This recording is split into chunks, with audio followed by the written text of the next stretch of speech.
ini bersama saya Helen Venetia, dan pagi hari ini saya sudah bersama salah satu dosen dan juga ketua prodi juga ya Bu, Ibu Suci Sinta Lestari, SOS MIK, selaku ketua prodi Ilmu Komunikasi. Selamat pagi Bu. Selamat pagi Helen. Apa kabar Bu? Alhamdulillah. Alhamdulillah sehat ya Bu. Alhamdulillah sehat juga. Nah, pagi hari ini teman-teman kita bakal ngobrol mengenai penerapan protokol kesehatan yang ada di Universitas Abdurrahman khususnya, karena beliau merupakan dosen dan dari program studi juga di ilmu komunikasi ya Bu ya.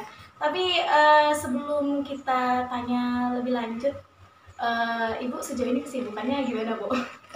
Sekarang karena masih pandemi COVID-19, sebagian kita memang masih belum full untuk belajar, jadi masih tiga hari kita ke kantor, sisanya kita masih work from home. Oke, baik. Kalau ngomongin tentang penerapan protokol kesehatan di lingkungan kampus Abdurrahman sendiri ya Bu ya, sebenarnya sejauh ini penerapannya sudah seperti apa sih Bu kalau di kampus Abdurrahman sendiri? Oke, jadi kita memang diberikan waktu untuk beradaptasi dengan kondisi pandemi COVID-19 untuk menjaga kesehatan. Kita kemudian diberikan waktu untuk bekerja dari rumah hampir lebih kurang 2 minggu. Kemudian kita masuk, yaitu tadi 3 hari. Kemudian ketika ada peningkatan jumlah penyebaran COVID-19, kita kembali lagi work from home. Kemudian tentu saja semuanya mengikuti protokol kesehatan. Jadi misalnya kita kan sekarang absensinya pinjar.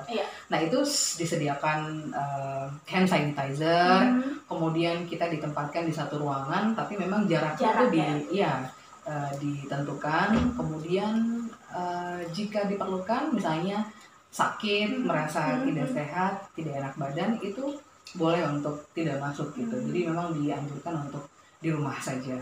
Berarti tetap ada cek suhu juga ya Bu? Betul. Cek suhu dan jaga jarak seperti sekarang kita jaga jarak.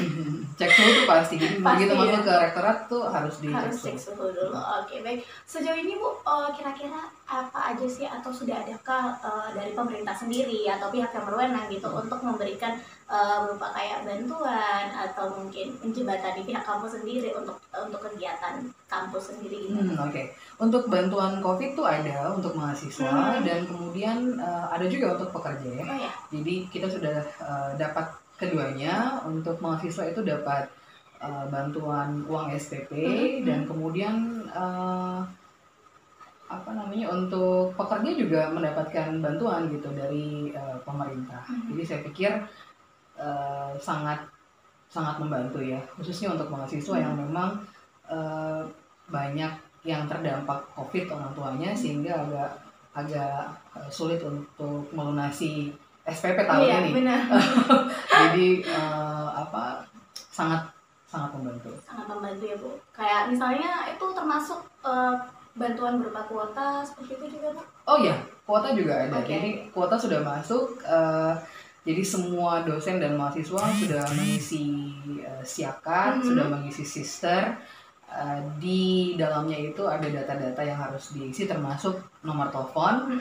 Nah, dan semuanya sudah masuk ya. Mahasiswa sudah masuk, untuk bantuan dosen juga sudah masuk. Oke, berarti untuk dosen mahasiswa tetap dapat ya Bu ya. Itu satu bukti nyata dan wujud nyata dari bantuan pemerintah sendiri. Nah, untuk kegiatan ini sekarang kan serba online ya Bu ya. Daring online, daring maksudnya belajar online juga. Nah, untuk kegiatan kampus ataupun mata kuliah yang mengharuskan kita untuk terjun langsung tatap muka, seperti kayak mungkin magang atau juga KKN. Nah, itu sendiri gimana Bu kalau dari kampus? Oke, jadi untuk yang semester lalu itu kan memang sudah ada COVID ya. Jadi sistem pembelajarannya sudah menyesuaikan 100% itu online. Dan kemudian tahun ini, masih tahun ini dan di semester ganjil 2020 kita sudah masuk tuh di kegiatan KKN, kemudian magang, dan semuanya itu menyesuaikan. Jadi untuk KKN saja 100% juga online. Mahasiswa diberikan keleluasaan untuk melakukan kegiatan pengabdian di tempatnya masing-masing, dan kemudian itu kita berikan keleluasaan juga berkoordinasi langsung dengan submitra di tempat Sendiri dia ya? melakukan kegiatan KKN. Jadi kalau misalnya di sana diminta untuk tidak datang ke kantornya, ya mahasiswa boleh tidak datang ke kantornya asal tetap berkoordinasi dengan submitra gitu kan. Dan memang ini sangat membantu ya, sangat membantu di mana memang kita tidak juga memberatkan kaitannya dengan biaya. Nah, jadi karena banyak yang terdampak COVID, maka biaya kita sangat tekan. Tidak ada angka signifikan seperti di tahun-tahun sebelumnya gitu. Kemudian untuk magang juga begitu. Kita buat skema yang juga menyesuaikan dengan kondisi COVID-19. Untuk mahasiswa yang berada di kampung halaman dan kebetulan kampung halamannya mungkin menerapkan PSBB begitu ya, dia tidak harus kembali ke Pekanbaru. Jadi dia bisa melakukan kegiatan magang di kampung halaman, kemudian memilih skema magang yang mudah. Jadi tidak diharuskan juga dia turun ke lapangan. Iya betul. Dia bisa melakukan kegiatan secara daring gitu ya. Misalnya melakukan kegiatan promosi kampus misalnya secara online gitu. Dari sosial media juga dimanfaatkan ya Bu ya. Sosial media. Oke, baik. Nah tapi Bu, sebenarnya mungkin banyak orang juga beranggapan, khususnya mungkin orang tua gitu ya, karena kan mungkin dulu tuh nggak ada yang namanya kan seperti belajar daring gitu, belajar online, terus juga kegiatan kampus sekolah juga online. Nah untuk pihak Universitas Abdurrahman sendiri, bagaimana cara memaksimalkan itu semua Bu, akhirnya supaya mahasiswa itu sendiri dan juga dosen itu tetap ya secara maksimal seperti biasa begitu, walaupun dengan cara online atau daring. Oke, jadi kami punya buku panduan pembelajaran daring, dan di dalam itu kita adopsi dan adaptasi beberapa metode yang memang sekali lagi menyesuaikan dengan kondisi COVID-19. 60-40. Jadi misalnya kegiatan-kegiatan praktikum itu kita akan plot dia di setelah UTS. Jadi mahasiswa kan nggak mesti bolak-balik tuh dari kampung halaman kembali ke Pekanbaru gitu ya. Kampung halaman kembali ke Pekanbaru, kita tahu bahwa itu sulit pasti akan dilakukan karena berkaitan dengan tempat tinggal ya, akomodasi dan lain-lain. Sehingga kita memplotkan kegiatan-kegiatan yang harus tatap muka dengan dosen itu setelah UTS di pertemuan 9, 10, 11 gitu ya. Dan sekali lagi bahwa kelas juga sudah didesain sedemikian rupa untuk mengikuti protokol kesehatan. Nah, saya yakin kendala-kendala berkuliah online itu banyak sekali. Ya. Saya merasakan juga. Ketidakpahaman, kemudian kondisi jaringan dan lain-lain itu jadi hambatan yang sangat berarti pada proses pembelajaran daring. Tapi memang kita selalu difasilitasi oleh kampus dengan pengetahuan-pengetahuan baru terkait metode pembelajaran daring. Ada terus tuh, kita dikasih pelatihan bagaimana membuat sistem pembelajaran itu tetap variatif, lewat daring ya Bu ya. Meskipun lewat daring. Dan semester lalu itu kan memang dalam kondisi yang